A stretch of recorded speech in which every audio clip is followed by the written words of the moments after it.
My friends, we spend far too much time working to deal with any negativity from our team. And today I'm going to share with you the 6 benefits for creating a positive attitude in your office, in your team, and in your business.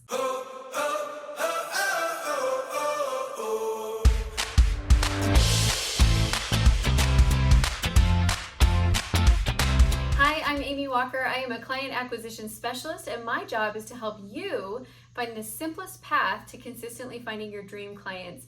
And today we are going to be talking about the 6 different reasons why having a positive attitude in the workspace is going to increase sales and increase productivity and really just increase business. If you're new to the channel and you haven't done it yet, please subscribe and hit the bell notification.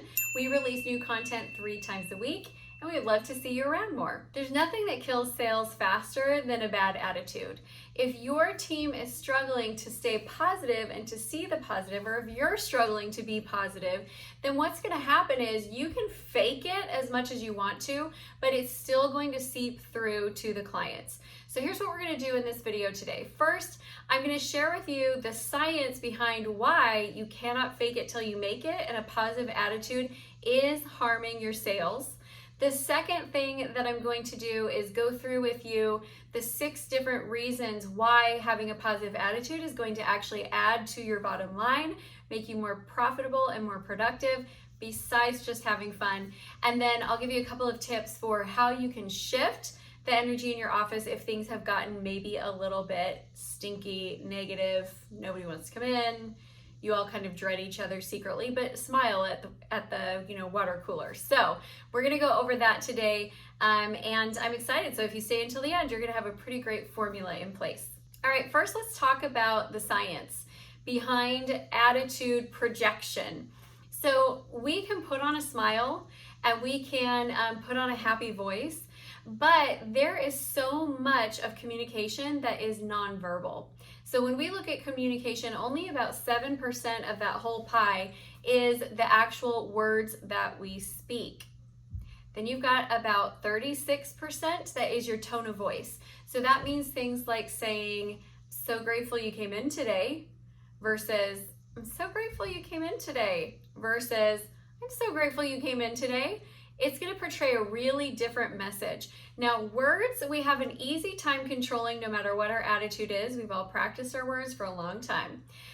Tone is a little bit harder. So sometimes tone of voice seeps through. Even when you're intending to sound happy, it will still sound strained. Like, "I'm so excited you came in today," versus, "I am so excited you came in today."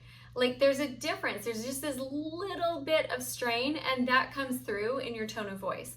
But then let's talk about the other 57% of the conversation. Body language. Your body language, anything that you're filtering out, any emotions that have been built up, they will be communicated through your body language. And it's little things like when you're talking to people, your fingers being really tense, that is a sign that you've got some, like built up frustration and tension.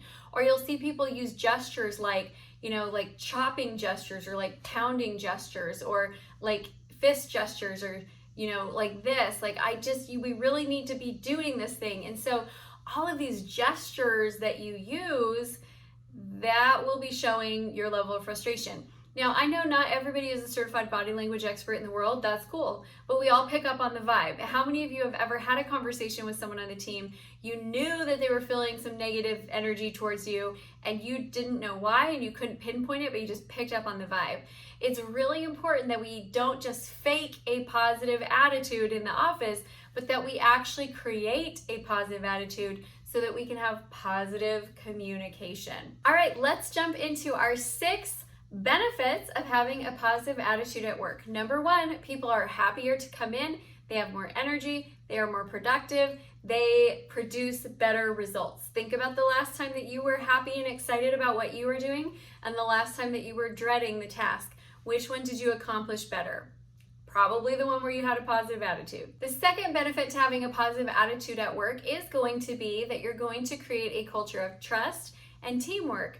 When you have a positive attitude, you are naturally going to want to collaborate more. You're going to want to create more innovation, work together, and your team believes that you have their back because you're not that negative person who's always like picking away at the infrastructure of the team, or when somebody shares a good idea, you're not the one who's all, like always like dragging it down and picking it apart. And so it will create a stronger sense of culture. It will create a stronger sense of teamwork. There will be more trust within your team, and that's going to help you to be more productive at getting things done and achieving goals together. The third benefit is that a positive environment and a positive attitude inspires innovation. Why? Because they feel like they have space to explore new ideas. They feel like they have permission to try things. They feel like if they make a mistake and they fail, they're not going to get thrown under the bus and everyone's going to hate their guts. And so that positive attitude is really going to give your team members permission to go outside of the box and look for ways that they can create growth, and it really does foster innovation. The fourth benefit is that you have better problem-solving skills when you have a positive attitude versus a negative attitude. A negative attitude sees obstacles. So you see problem after problem after problem after problem. And when you're so focused on problems, you can't see the solutions.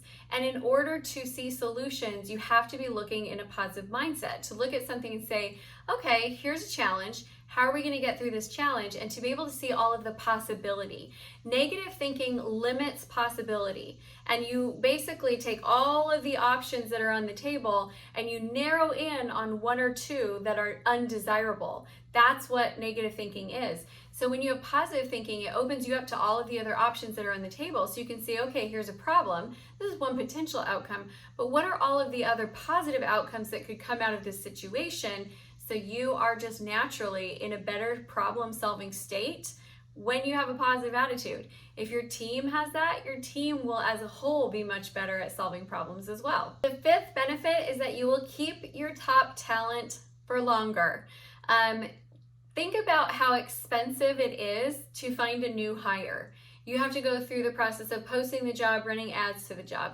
You have to go through all of that time of interviewing. You have to go through all of that time of training where really you're paying two people to do one person's job. And then think about when they are not good, right? And you kind of tend to keep them along just because you just went through that hassle, but they're not great. Now think about the difference between when you go through all of that and then you get somebody that you love and they stay for a long time. Here is the worst thing that you can do for those great team players is let someone be negative on the team, because you're ruining the experience for the good ones. And oftentimes we're not replacing the bad one because it takes too long. It's so much time. We don't want to go through the hassle. We feel like we just don't have time to do it. And the good ones are then covering for the ones with the negative attitudes.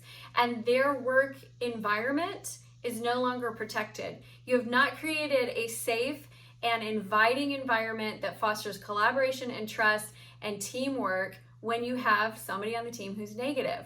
If you're the person on the team that's negative, your team can only do so much for you and they will only go so far for you. So the more that you protect that space by creating a positive attitude, the more that you're going to be able to find, attract, and retain top talent. Because if somebody's incredibly talented and they are a great all-around team member, I'm not talking about the ones that are good at a skill, but they're terrible with the rest of the team and everybody hates them. I'm not talking about them. They cause, I think, more trouble than they're worth. I'm talking about the truly good team members. If you want more of them and you want them to stay longer, guess what? Positive attitude is an essential part of their job, because people have been known to leave jobs that were great paying because they didn't like the environment. People have been known to stay at jobs where they could have earned more because they love the people and they love the environment. Keep your top talent by making a positive environment. Number 6, it's going to increase your bottom line. I mean, let's just be realistic. If you are having a great vibe in a team, people are energized when they come to work, the efficiency is up, they're being innovative, they're working together, there's a culture of trust, you are going to earn more money. You'll be able to produce more. You'll be able to find the problems and the money leaks, and people will be more invested in winning together. So your bottom line when you have a positive attitude goes up. When your attitude is low and negative, guess what? The results will go and meet it. People that you're working with, clients or team members, like we covered this in the beginning, but you cannot fake it long enough. You just can't. You can fake it for a couple minutes, but you cannot fake it long enough. So if you have negative attitudes going inside of your office, here's 3 things that you can do to clean it up. Number 1, if it's individuals, you need to bring those individuals in and have a performance review around their attitude so that you can talk to them about what the expectation is. Give them clear and specific examples of the times when you saw them exhibit negative behavior, and show them what a positive attitude would look like, and let them know what the expectation is. Number 2, I recommend that everybody in your team be doing mindset training. Mindset work is so important in business. We need to think positive if we are going to feel positive. Your thoughts determine your emotions determine your actions produce your results. So if you want to feel more positive, you have to start by thinking more positive. Then you'll feel positive, then you'll take positive actions, then you will create positive results. So mindset work is a critical piece to that puzzle. Number 3, you might need to do something to shake it up. So bring in somebody to do some team building exercises. Go on a team retreat. Do something that is going to take you out of your old patterns and old habits, allow you to be able to set that aside, come together and do a little bit of healing and connecting and bonding, and then set new standards for the team as a whole for what it looks like to have a positive attitude that permeates through everything that you do. It's such a powerful tool. And there you have it, my friends. So we've talked about the science of why attitude always seeps through. We've given you 6 different reasons why positive attitude is going to help the bottom line of your business. And we have also given you some strategies that you can use to shift that culture if you've got negativity going on in the team right now. If you have not gotten a chance, I recommend that you go over to Amazon and check out my book, Walk Your Talk, Take Ownership and Lead Like You Mean It. It's a great leadership book that will teach you a lot about the mindset and how to shift the tone inside of your office to create a really cohesive work environment. All right, my friends, that is it for today. Thank you so much for watching. If you haven't done it yet, subscribe to the channel, hit the bell notification. Join our private community, the Acquire group. It's a great place to ask questions and get some behind the scenes tips and strategies. And leave me a comment. I always love hearing from you. And that's it for today, everyone. I hope that you have a wonderful day. Go be amazing in business.